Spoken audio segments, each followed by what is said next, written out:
Sí, estamos pensando. Hola de nuevo. Vamos ahora a continuar con Mihaly Martínez, quien se encuentra en Perú y nos va a presentar avances de su investigación titulada Razonamiento covariacional, un eje en el proceso de construcción del concepto de integral definida. Adelante, Mihaly, te escuchamos. Bueno, muchas gracias. Buenos días, doctores, asesores de tesis y público en general, ¿no? Mi nombre es Mihaly Martínez Mirabal y voy a presentar los avances de mi tesis que hemos titulado Razonamiento covariacional, un eje en el proceso de construcción del concepto de integral definida, y mi directora de tesis es la doctora Marta García Rodríguez. Voy a seguir esta estructura en la exposición, ¿no? Una introducción, la metodología, algunas nociones del razonamiento covariacional, un breve análisis de algunos resultados, los resultados de esta primera fase de los avances de mi tesis, y la pregunta y objetivos de investigación generales. Bueno, el tema de mi tesis es acerca de la integral definida, ¿no? Y para poder llegar a identificar una pregunta y los objetivos de investigación, tuve que hacer una revisión profunda de la literatura, ¿no? Para saber qué se ha hecho hasta el momento con este objeto matemático. De modo que pueda sintetizar esa información y proporcionar una nueva perspectiva de estudio. La importancia de la comprensión de la integral definida es informado por la literatura, la cual se debe manifestar tanto en la construcción del concepto de integral definida como su aplicación en diferentes contextos. Esta revisión bibliográfica, bueno, que nosotros hemos hecho, nos ha permitido clasificar las investigaciones o los artículos y han aparecido preguntas, ¿no? de cómo podemos hacer esa clasificación. Cómo se orientan las investigaciones de estos autores, qué recursos se emplean, qué propuestas se dan, qué marcos conceptuales se trabajan, ¿no? Entre una de esas respuestas es la orientación, ¿no? La orientación, el estudio de la integral definida, se orienta, bueno, en este caso, se orienta hacia el aprendizaje o hacia la enseñanza, ¿no? Nosotros hemos analizado las respuestas y los procedimientos de los estudiantes a dos tipos de tareas que hemos identificado: tareas independientes y coordinadas. Independientes las hemos llamado así porque son problemas o preguntas que no guardan una relación, no hay un orden determinado. En cambio, las coordinadas sí, porque siguen una estructura, ¿no? Un orden de partición, productos, sumas y límites que componen el proceso de construcción del concepto. Entre las tareas independientes la orientación es medir, pues, la interpretación, representación y cálculo de la integral definida en problemas intra y extra matemáticos, ¿no? Ahora, respecto a la enseñanza, ¿no? Vemos que prima introducir el concepto de integral definida a partir de lo de las sumas de Riemann. Algunas investigaciones mencionan, pues, que sería beneficioso introducir la integral definida a partir de tareas en contextos de la física.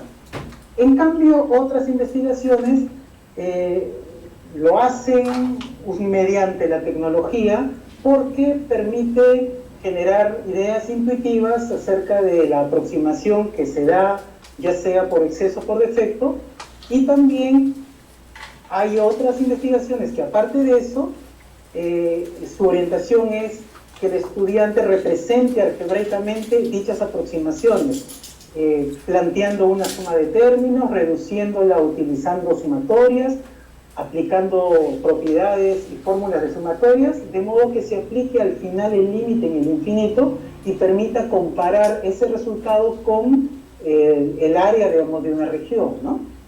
Ahora, perdón, de todo ese análisis que hemos hecho, porque nos hemos fijado, la vista la hemos puesto sobre todo en el análisis de tareas, ¿no? cómo han desarrollado las tareas los estudiantes, las tareas propuestas en esas investigaciones, y ha surgido pues el razonamiento covariacional. Nosotros lo consideramos como un elemento central en el desarrollo de esas tareas.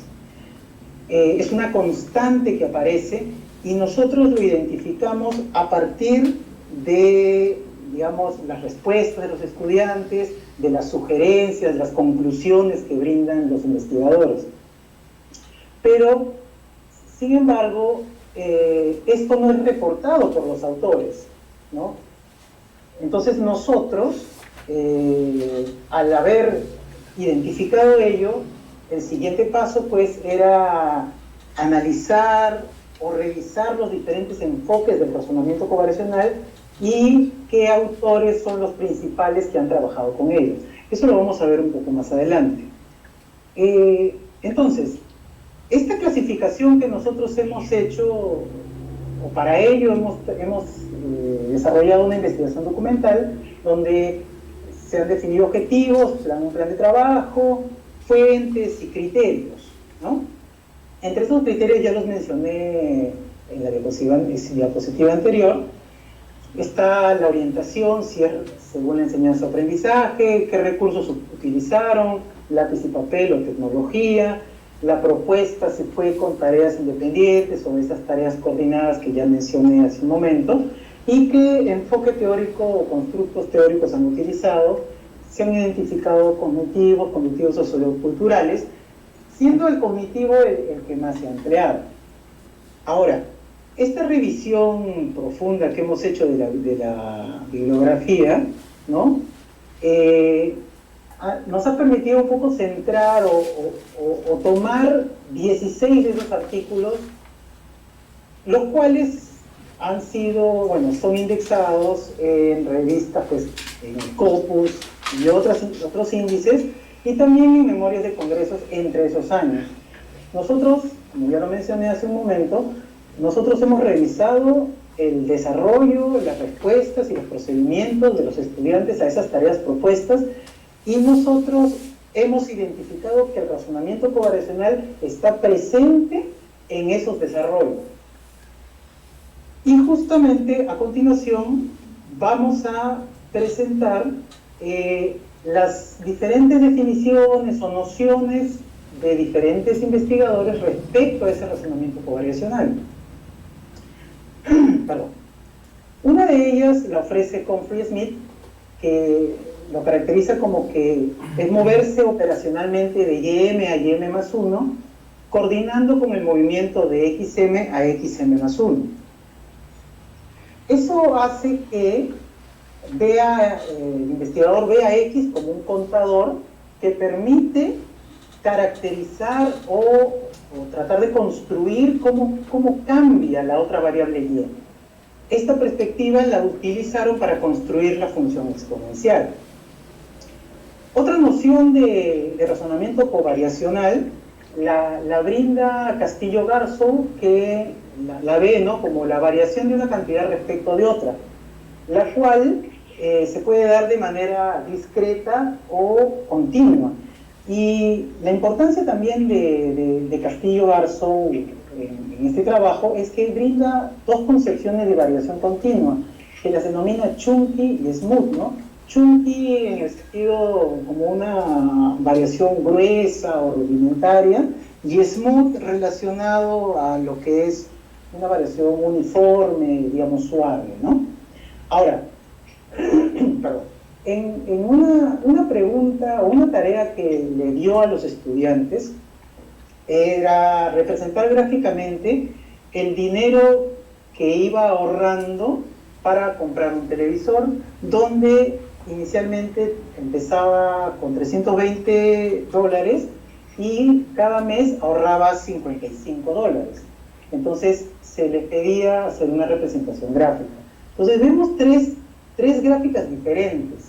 En la primera, el investigador señaló pues que a partir de ese gráfico veía una covariación discreta porque no hay gráfica entre el primer y segundo mes, como si no considerara un tiempo continuo. En cambio, en la segunda gráfica, el estudiante colocó los puntos y trazó una recta que puede dar la idea de continuidad.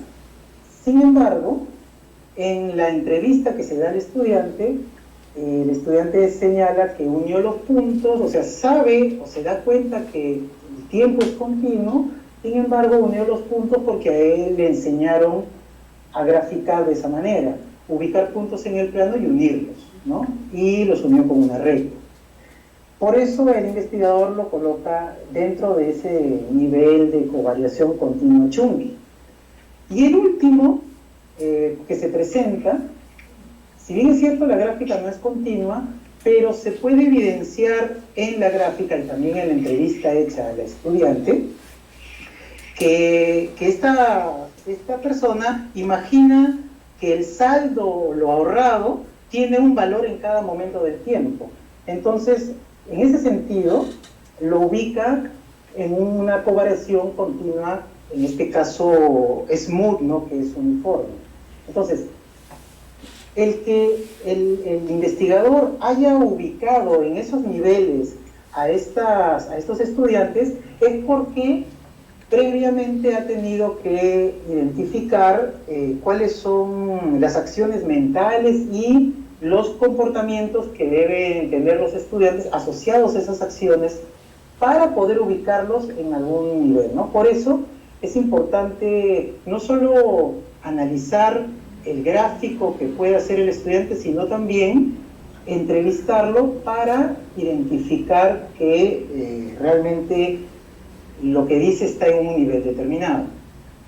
Ahora, también tenemos la noción, o cómo define Carlson y colaboradores, al razonamiento covariacional, como las actividades cognitivas implicadas en la coordinación de dos cantidades que varían mientras se atienden a las formas en que cada una de ellas cambia con respecto a otra.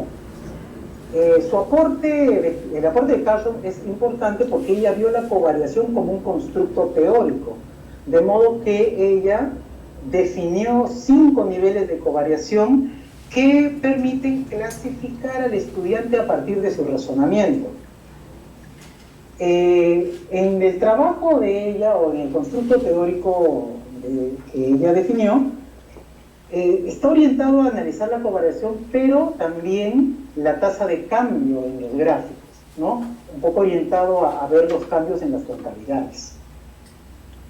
Y también tenemos una forma de conceptualizar el razonamiento covariacional de Thomson, ¿no?, que menciona que es conceptualizar los valores de cantidades individuales como variables y luego conceptualizar dos o más cantidades como que varían simultáneamente.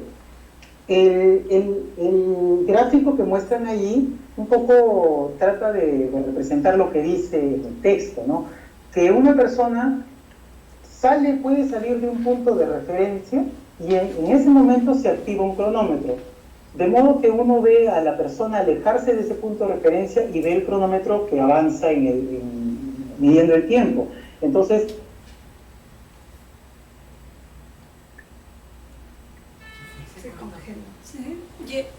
Miyali, ¿nos escuchas? ¿No te escuchamos? ¿Me escuchas? A lo mejor regresa ahorita. ¿Sí? Ah, ya. ¿Sí? Ya. ¿Sí? ¿Ahora sí me escuchan? Sí. Ah, ya, ok. Disculpe. Entonces, nosotros hemos analizado estos enfoques y en base a ellos hemos tratado de realizar una comparación, ¿no? Hemos elegido, en esta tabla hemos colocado a los autores que muestran niveles de covariación, ¿no? Y entre las nociones comunes que ellos tienen, una de ellas es la coordinación cognitiva, relacionada a identificar que dos magnitudes covarían, sin la necesidad de que lo manifiesten o lo representen algebraico o gráficamente, sino es la idea de que hay cambio y que es simultáneo. También aparece la idea de imagen de covariación, que mencionan pues que es evolutiva, ¿no?, la cual se puede definir en niveles que emergen de forma ordenada. Estos niveles, pues, se definen a partir de las acciones mentales y de los comportamientos asociados a esas acciones mentales, como ya lo hemos mencionado anteriormente. Ahora, estos investigadores pues también un poco se diferencian en la forma o en el enfoque del razonamiento. Castillo y Garson, ellos muestran o se enfocan en la coordinación de cambios discretos y continuos, presentan dos niveles. Carlson y colaboradores se enfocan en la coordinación y la razón de cambio, la tasa de cambio, y presentan en el constructo teórico 5 niveles. Y Thompson y Carlson también se enfocan en la coordinación y en la covariación continua, y ellos definen 6 niveles. Ahora, este último no toma en consideración a la razón de cambio, bueno, a la tasa de cambio dentro del análisis de la covariación, porque señalan que para conceptualizar la razón de cambio o la tasa de cambio es necesario conceptualizar el razonamiento covariacional y otros elementos como son el promedio, la razón, el cociente, entre otros. Entonces, en este nuevo constructo han eliminado la parte de razón de tasa de cambio. Ahora, nosotros, para nuestro estudio, hemos elegido este último constructo teórico de Thompson y Carlson, en base a algunos detalles, ¿no? Uno que lo hecho por Humphrey y Smith, que es la construcción de una función, no es parte de lo que nosotros queremos hacer. Segundo, el constructo teórico de Carlson y colaboradores está orientado al estudio de la tasa de cambio en los gráficos, y nosotros no estamos proponiendo, o no es lo que estamos pensando hacer en el trabajo del estudio, ¿no?, de la integral definida. Por eso hemos elegido a Thompson y Carlson, porque se centra sobre todo al concepto de razonamiento, en este caso covariacional. Además, porque en este constructo ellos han tomado los elementos de los diferentes investigadores, por ejemplo, lo del razonamiento cuantitativo y objetos multiplicativos definidos pues por Thompson, la coordinación de cambios de Carlson, y también las formas como las cantidades cambian de Castillo y Garson. Entonces es un constructo completo. Y este es los niveles que ellos definen, que son 6, ¿no? Y sus respectivas descripciones. Ahora, uno de los objetivos de nuestra investigación es definir esas acciones mentales y los comportamientos asociados a esas acciones que permitan, y esas acciones mentales son respecto a la integral definida, que permitan poder clasificar al estudiante a partir de su razonamiento. Entonces, ese es un objetivo que nosotros tenemos, o que vamos a realizar. Y a partir de ello, tenemos otro objetivo más, que es estudiar el razonamiento covariacional de los estudiantes cuando ellos desarrollen una secuencia de tareas que voy a diseñar, tomando como eje el razonamiento covariacional orientado a los procesos pues, que se siguen en la construcción del concepto de integral definida. Entonces, ese es un poco lo que vamos a hacer a futuro.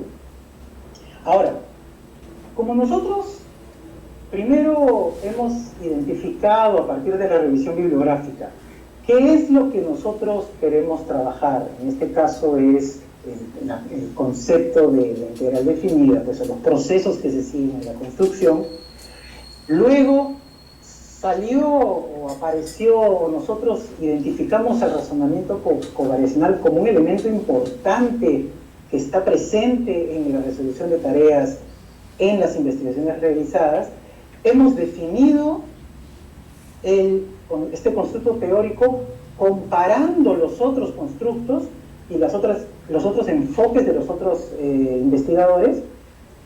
Y ahora lo que hemos hecho es regresar a nuestra revisión bibliográfica de los artículos para tratar de analizar las respuestas de los estudiantes de esos artículos desde la perspectiva de razonamiento covariacional, de modo que se puede o justamente mostrar que es factible hacerlo, ¿no?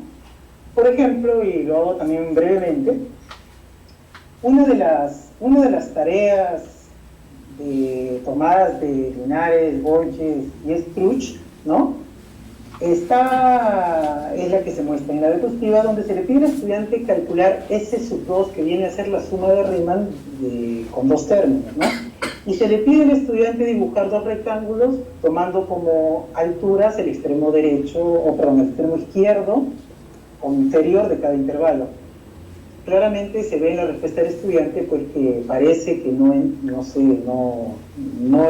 relaciona el símbolo S2 con el cálculo de suma de áreas de dos términos, tampoco ve o toma el extremo izquierdo para las alturas, sino toma el derecho, no dibuja dos rectángulos adyacentes, ¿no? Como es la imagen gráfica de lo que es la suma de Riemann. Entonces, es posible colocar al estudiante en el nivel de no coordinación de este marco teórico, porque en ese nivel dice que el estudiante carece de la imagen de variables que cambian juntas, centran la atención en cómo cambia una u otra variable sin coordinar cómo lo hacen entre ellas. Entonces, eso podríamos evidenciarlo. En otra tarea también de estas investigaciones que hemos revisado, es un contexto ya usando la tecnología, en particular el GeoGebra, donde el estudiante tiene que determinar el área de una fachada, ¿no?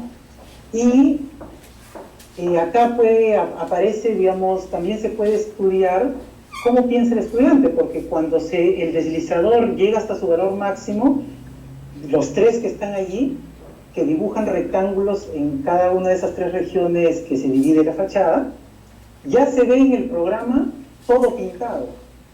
S1, S2 y S3, que viene a ser la suma de las áreas de los rectángulos, ya tampoco se ve movimiento. Entonces, posiblemente el estudiante piense que ya esa suma de áreas S1, S2 y S3 ya calcule el área de la región, entonces podría utilizarlo para dar una respuesta. Sin embargo, allí no mostraría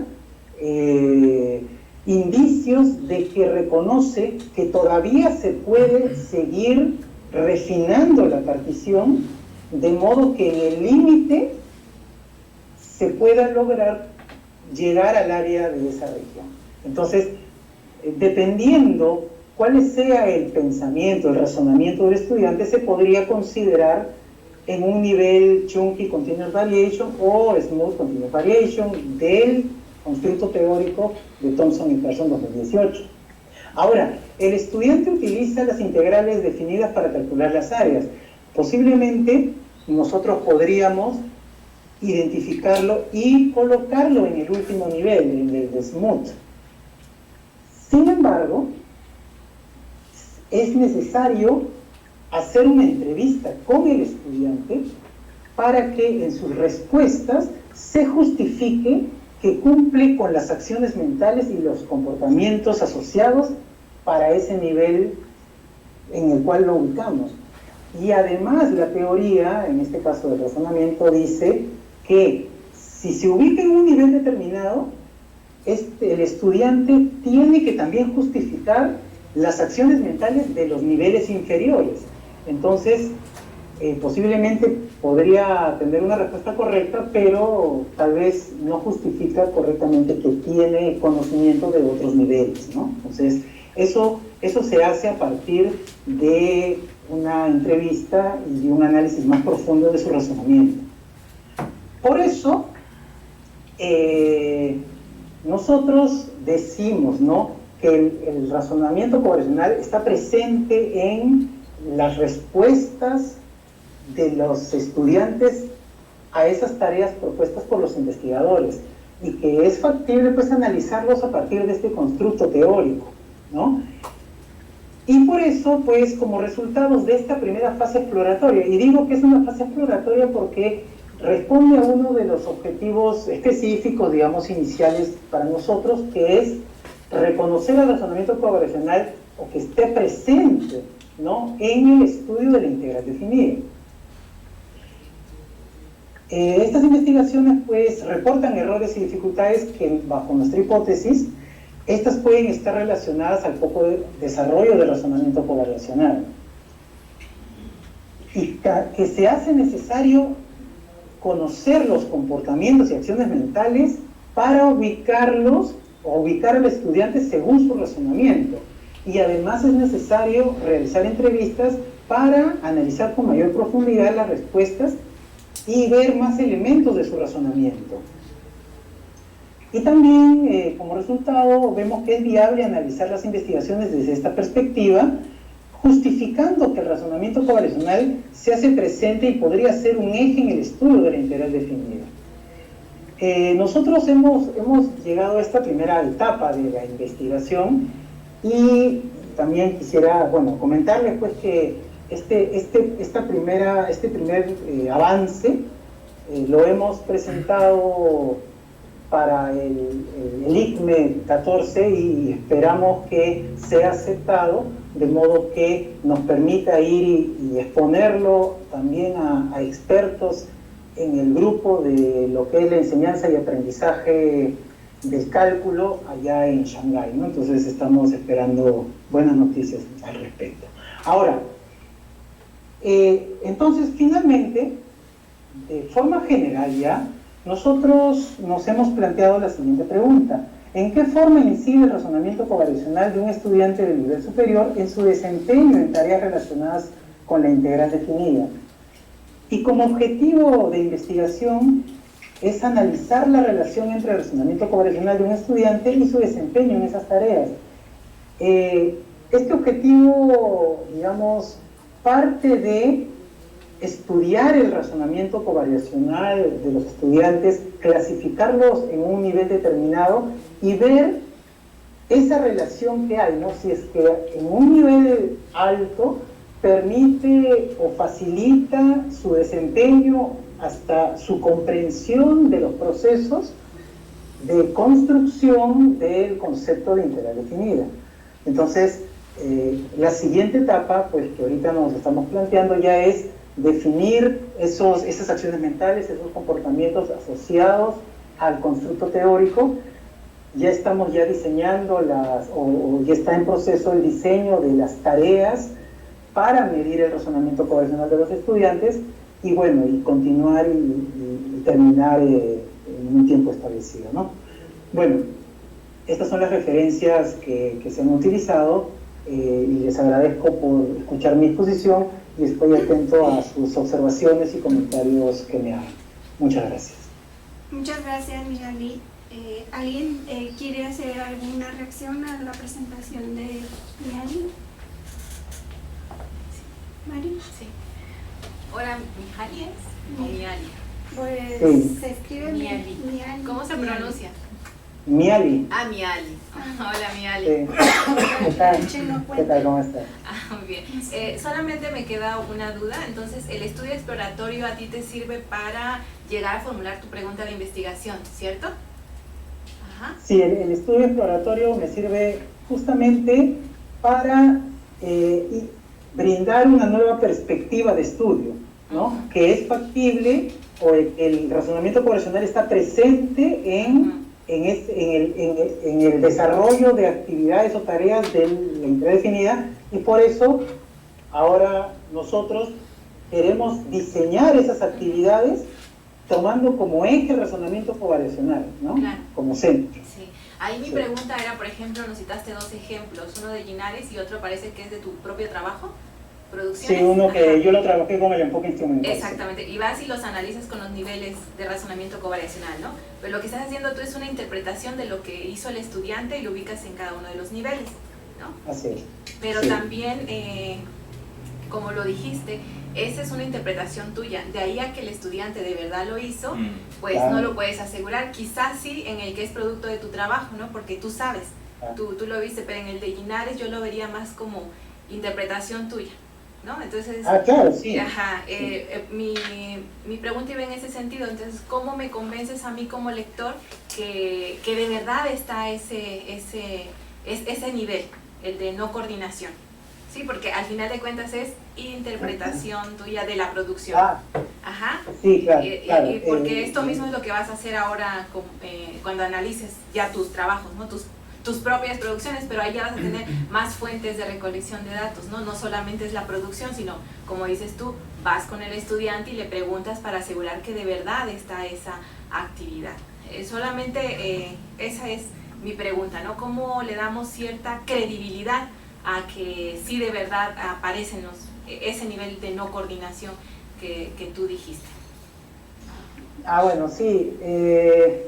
Lo que yo veo, digamos, a partir de cómo analizan las respuestas usando el razonamiento correlacional estos investigadores, lo que mostré de Castillo y Garzo, a partir de lo que responde el estudiante, ellos, claro, ya han definido qué acción mental es la que utilizan para ubicarlo en algún nivel. Claro, sí. Entonces, en mi caso, digamos, yo en el proceso veo que hay imágenes que me van a decir a mí en qué nivel lo podría ubicar. Por ejemplo, hay covariación cuando quiero relacionar la amplitud de la partición con el número de particiones. La imagen de la función o la altura está en función a la amplitud y esta a su vez está en función al número. Entonces, esas imágenes yo lo tengo que está en proceso de definir esas acciones mentales para poder ubicarlo. Entonces, lo primero que yo he hecho es, a partir de la respuesta, he tratado de identificar qué ha pasado. ¿Por qué el estudiante dibujó 3 rectángulos en vez de 2? ¿Por qué tomó el extremo derecho en vez del izquierdo? ¿Por qué no dibujó 2 rectángulos juntos? Entonces, eso posiblemente a mí me da la idea de que no tiene la imagen clara, específica, de lo que es la suma de Riemann o los componentes que están dentro, ¿no? O de igual en el otro el estudiante llegó a la respuesta correcta, digamos, halló el área con integrales. Sin embargo, yo digo, bueno, llegó a la respuesta correcta, sí, podría estar en el último nivel, digamos, que es lo que se podría esperar. Sin embargo, yo no tengo o no sé qué piensa el estudiante. Eso lo tengo que hacer una vez que lo entreviste. Entonces, además, yo estoy haciendo suposiciones según lo que yo puedo entender de las descripciones que dan en ese constructo teórico. En base a esas descripciones, yo trato de hacer una interpretación, pero está en proceso que yo defina esas acciones y esos comportamientos para cada uno de los niveles. Y ahí sí se va a ver más claro porque mis actividades o mis tareas van a ser tales que se puede identificar la respuesta del estudiante en cada uno de esos niveles. Sí, eso lo tengo muy claro. Entonces, quizá ahorita todavía no estés muy preparado para contestarla, pero piénsalo, ¿no? ¿Cómo vas a convencer a alguien de cómo estás interpretando producciones de otros trabajos? Que a mí me parece eso interesante, ¿no? Porque llevas un marco conceptual y analizas una tarea. Y entonces, desde que la utilizas, los niveles de corrección ya te está dando cierta credibilidad, ¿no? Pero ahora convénceme que solo con esa fuente me puedes decir pasó esto. Piénsalo, ¿no? Solo eso. Ay, sí. Muchas gracias y mucha suerte. No, muchas gracias. Gracias. Sí. ¿Alguien más? Perdón, yo tengo una pregunta con respecto a lo que decía Mari también. Es una duda en realidad. Sí, claro. Como tú terminaste ahora tu exposición con la presentación de la pregunta de investigación y los objetivos, me quedó la impresión, en mi primera lectura fue que lo anterior había sido una especie de revisión de las investigaciones y los antecedentes. La duda que ahora me surge después de este intercambio con María es la siguiente. Creo que en algún momento lo llamaste estudio exploratorio a esta primera fase. Entonces me surge la siguiente duda, porque la duda es la siguiente, o sea, se retoman los datos y resultados de las investigaciones anteriores para volverlas a analizar con el marco que están construyendo ustedes, o, bueno, que me sonaría como un estudio exploratorio, como un estudio, o más bien la intención de la presentación fue revisar las investigaciones anteriores y plantear la problemática que se va a abordar con la contribución que se va a hacer. A ver, me explico un poco más. Yo por lo que entendí ahora de María, a ver si... es que estaba haciendo una lectura que yo no sabía cuál de las dos, si la de definición de antecedentes o realización de un estudio exploratorio se estaba realizando. Si fuera un estudio exploratorio, me imagino que hay que definir de esas investigaciones anteriores qué se va a analizar y cómo. ¿Sí me explico? O sea, habría que definir unas preguntas, una metodología para hacer el estudio exploratorio. Me pareció más bien que estabas definiendo la investigación anterior, identificando cómo se hizo, cómo se contribuyó y cómo podrías sacar tu provecho de ella. ¿Es así? ¿Cuál de los dos escenarios es en el que estás pensando tu presentación, no? Perdón, yo es la primera vez que me acerco a ella. Bueno, sí, mire, lo que pasa es que yo he tratado de contar cuál ha sido el proceso que yo he seguido, ¿no? Desde hacer una revisión bibliográfica de cómo se aborda la integral definida en los diferentes artículos, ¿no? Y de alguna manera buscar una perspectiva de estudio. Ahora, yo sé, porque he leído acerca del razonamiento covariacional y que en el proceso de construcción hay niveles de dependencia, y también eso lo dicen muchos investigadores. Por ejemplo, digamos, Thomson, en 1994, señala, por ejemplo, que el problema del trabajo con los límites se debe a un pobre desarrollo del razonamiento covariacional. Entonces, yo me pongo a pensar en que yo sé que hay covariación en el proceso, y cuando yo he comenzado a revisar los artículos, he visto que algunos investigadores señalan, sí, acá hay un problema, no muestra la dependencia de la suma con el número de particiones, o hay problemas para identificar la altura con el número de particiones. Entonces, me hace pensar que esos errores o dificultades están en el poco desarrollo del razonamiento covariacional. Entonces, mi idea ha sido, a partir del estudio realizado, que salga a la luz el razonamiento covariacional como un centro, un eje importante que se tiene que desarrollar, y si creemos que si el estudiante lo desarrolla, va a permitir pues que ese proceso de construcción sea tal vez mejor comprendido, quién sabe. Y eso de la comprensión a la que hago mención, no lo digo solo yo, también lo he revisado en una investigación de Carlson, Jacobs y Larsen, creo que es del 2001, que señalan que cuando el estudiante desarrolla su razonamiento covariacional, eso le facilita la comprensión de otros conceptos más complejos como el de límites y el de acumulación.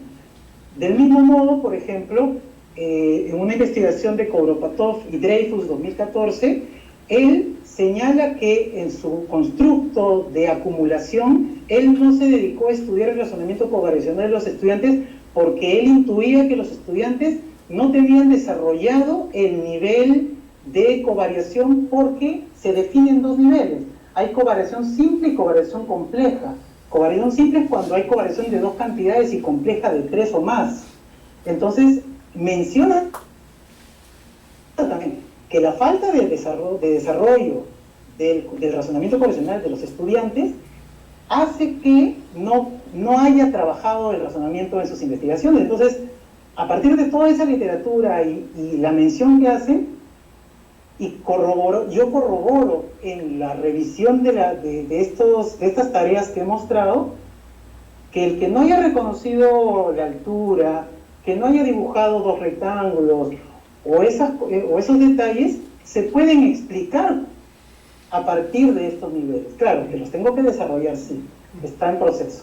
Pero mi idea era mostrar todo el proceso que yo he seguido hasta darme cuenta de que el razonamiento correlacional es un elemento importante y que debe ser investigado y se debe escribir ese razonamiento, pero en las integrales, ¿no? Esa es mi postura, digamos. Muchas gracias. Sí, como construcción de la problemática, Sí, digamos así, sí. ¿verdad? Sí. El planteamiento de la Sí, yo problemática. creo que la diapositiva de metodología que le explicó después, donde decía que había objetivos de perspectivas teóricas, iba antes, porque es lo que utilizó. Claro. Bien, Gracias. Miali, pues muchas gracias. ¿Yo puedo decir algo o ya no hay tiempo? Sí, sí, Eso es no, eso es Ajá. Sí, ¿no? las Sí, microexpresiones. Quiere decir que no hay Sí, tiempo. no hay tiempo. Sí, breve. Rápido, ¿no? Yo estoy de acuerdo con el doctor Armando respecto a lo que te dice de la exposición, lo que se entendió, ¿no? Tú intentaste comunicarnos una idea, nosotros entendimos a lo mejor otra, o como la forma como tú estás interpretando, la forma como nosotros interpretamos lo que tú nos quisiste comunicar. Otra cosa que quiero señalar es cómo estás utilizando toda la información que citas, ¿no? Yo creo que toda la información que citas está enfocada, abocada al estudio de la covariación, no tanto en la integral, sino en otras situaciones y en otros contextos, ¿no? Y tú y yo te lo he dicho en varias ocasiones, insistes en que deberíamos de estudiar la covariación en la integral. En los últimos comentarios, que no me acuerdo qué hicimos, y yo te escribí ahí unos comentarios, yo te planteé la pregunta, que si era necesario estudiar, o si es posible estudiar la covariación en la integral, que si era el instrumento que se necesita para estudiar la integral, o tenemos que pensar en estudiar la covariación en otro contexto, porque tu asunto yo veo que es la covariación, pero yo sí siento, a lo mejor me voy a escuchar un poquito brusco, pero sí siento que lo quieres obligar a estudiar en la integral, y no sé si ese es el contexto adecuado para estudiar la covariación en la integral, en el límite, en la derivada. Tienes razón cuando citas a todos estos autores que conoces muy bien, de que ellos dicen que hay problemas con esos conceptos porque no hay una buena formación o una buena idea de la covariación. Estamos de acuerdo con ellos, pero ¿será este momento el adecuado para estudiar la covariación en la integral? No lo debemos haber hecho antes con otro tipo de contexto, porque la integral tiene sus propias problemáticas. Entonces aquí vuelve a surgir, vuelvo a retomar lo que decía el doctor Armando. ¿Cómo estás interpretando la información? ¿Cómo nos estás comunicando? ¿Y qué es lo que nosotros entendemos respecto a lo que nos estás comunicando? Entonces, definitivamente eres muy comprometido, tienes una revisión muy amplia, y ahí habría que aclarar cosas. Hasta ahí dejo mi comentario. Tengo más cosas que decir, pero ya se nos ha ido el tiempo. Y gracias por... Gracias por los comentarios, No, pero doctores. lo que pasa es que, bueno, no va a haber breaks. Ah, Entonces, ustedes... mejor break, no, sí. Que se quede así, pero break.